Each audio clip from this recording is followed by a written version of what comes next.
Most people think the shadow is their dark side, the impulse they are ashamed of, the version of themselves they worked very hard for very long not to become.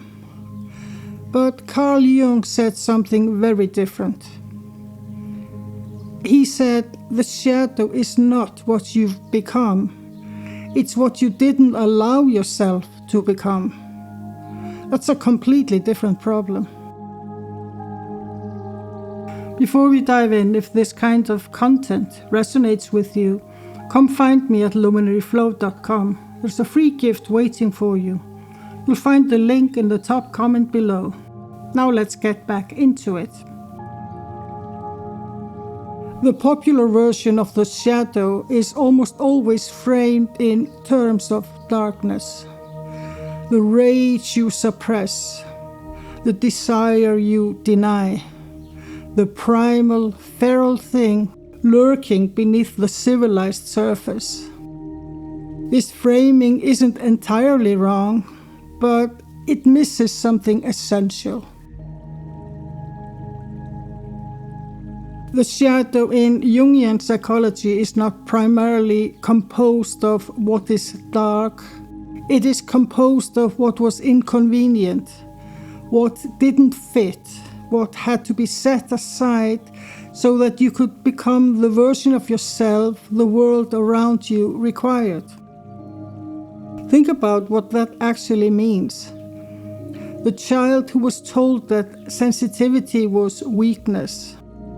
That capacity doesn't disappear. It becomes shadow.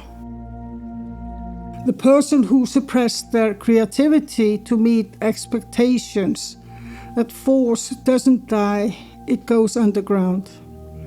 The one who learned early that certain emotions were unacceptable in their family system, those emotions don't cease to exist. They simply cease to be visible.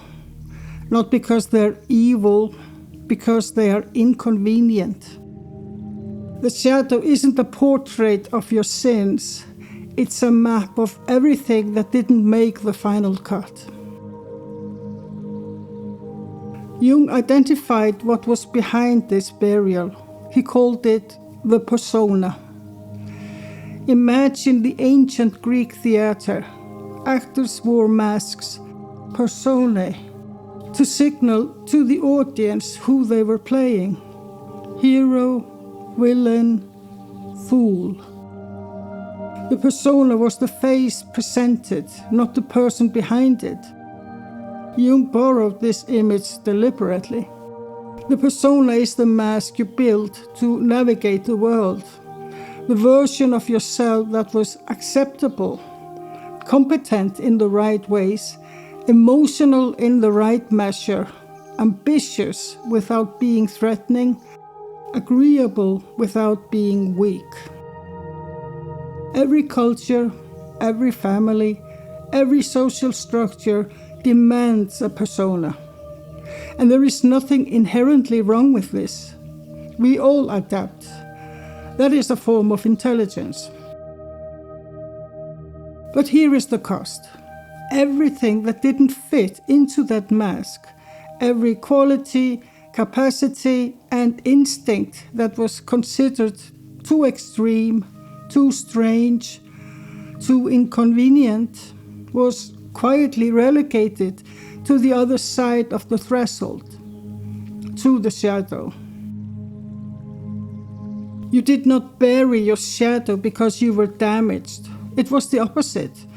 You buried it because you were functional, because you learned with impressive efficiency exactly what version of yourself the world around you would tolerate and accept. The shadow is the price of the persona, and for most people that price is enormous.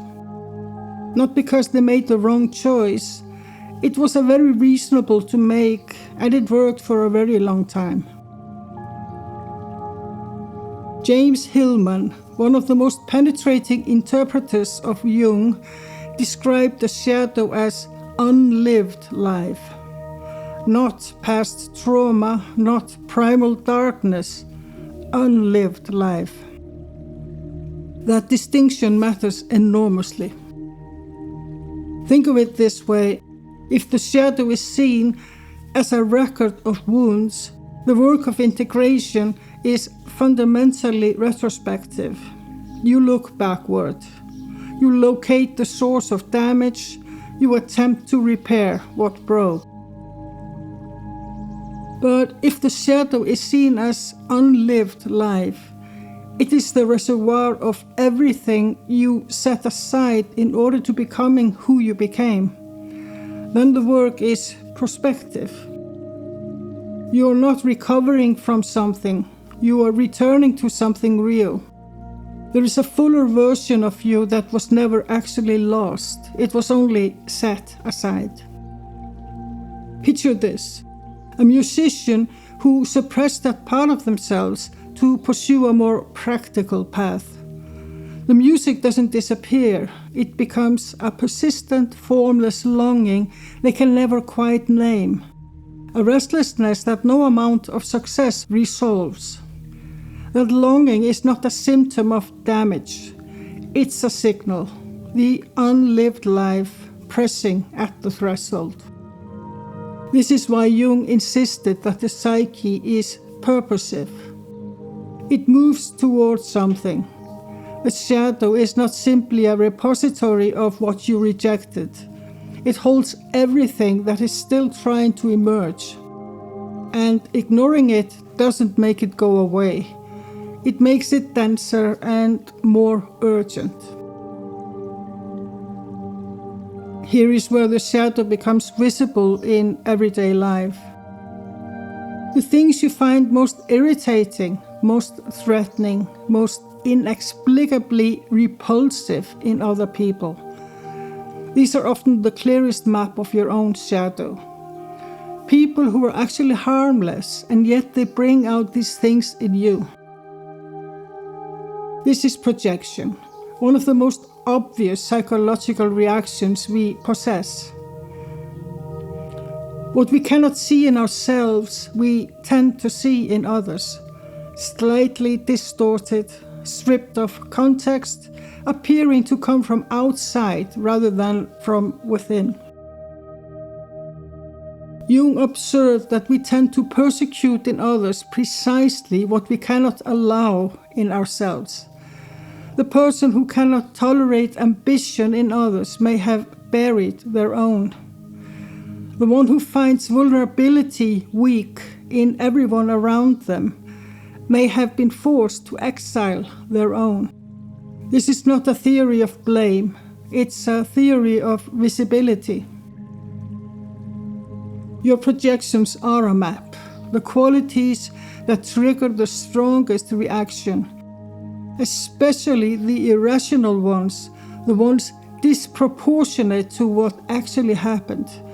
These are worth examining, not as evidence of someone else's character, but as displaced parts of yourself. The shadow speaks most loudly through what you cannot stand to see. And here we arrive at what Jung meant by individuation. Most people understand it as a process of becoming more whole, more integrated, a larger, more expanded self, accumulating insight, accumulating capacity, building upward, attaining something. Jung's actual vision was closer to the opposite. Individuation is not construction. It's more like excavation. The work is not to add to yourself, it's to remove what was placed on top of what you always were. The conditioning, the persona, the accumulated layers of adaptation that served their purpose, but are no longer the whole truth of you. What you are moving toward was never missing or absent. It was simply buried, and now it's time to recover what's underneath it all. The alchemist described this as the purification of the prima materia, Not the creation of gold from nothing, but the removal of everything that's not gold. The base material was always there. The work is clarification, not creation. The Gnostics spoke similarly of the pneuma, the divine spark, buried beneath layers of matter and conditioning. For them, gnosis was not the acquisition of something new, it was the act of remembering. Jung understood this. The individuated self is not a new self. It's the self that was always there, recovered from beneath the layers of persona, adaptation, and suppression. Individuation is subtraction. The slow, disorienting, often uncomfortable process of becoming less of what you were required to be and more of what you actually are. So what does shadow integration actually look like? It is not a therapeutic project. It's not a self-improvement program. It is not about cataloging your wounds or tracing every limitation back to its point of origin. It is simpler than that and far more demanding. It begins with noticing. What have you consistently dismissed in yourself? What capacities have you kept deliberately small because they didn't fit the role you were asked to play? What desires have you allowed to remain nameless because naming them would require you to take them seriously? These are not questions to answer once. These are questions you need to give time, patiently, without rushing toward resolution.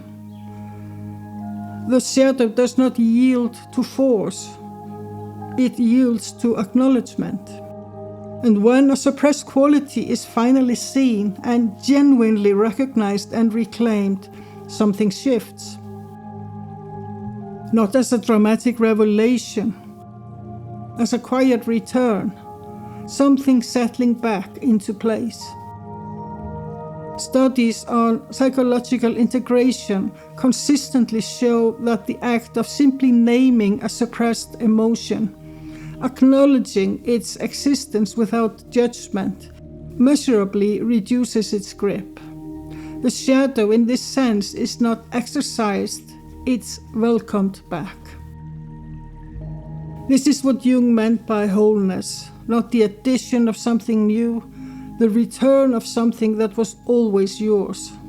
Shadow integration doesn't add to you, it returns something to you. The shadow is not your enemy.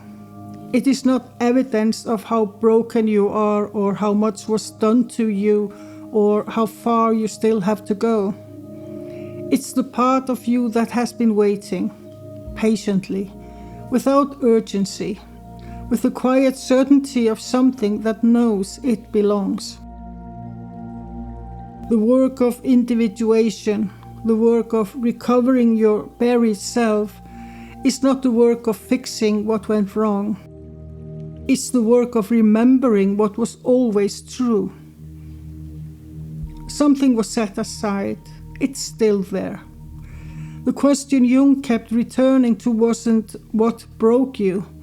It was simpler but far more demanding. Who are you still waiting to become? If this resonated with you, come find me at luminaryflow.com. There's a free gift waiting for you there, and you'll also receive my newsletter with thoughts and inspiration behind each video. You'll find the link in the top comment below.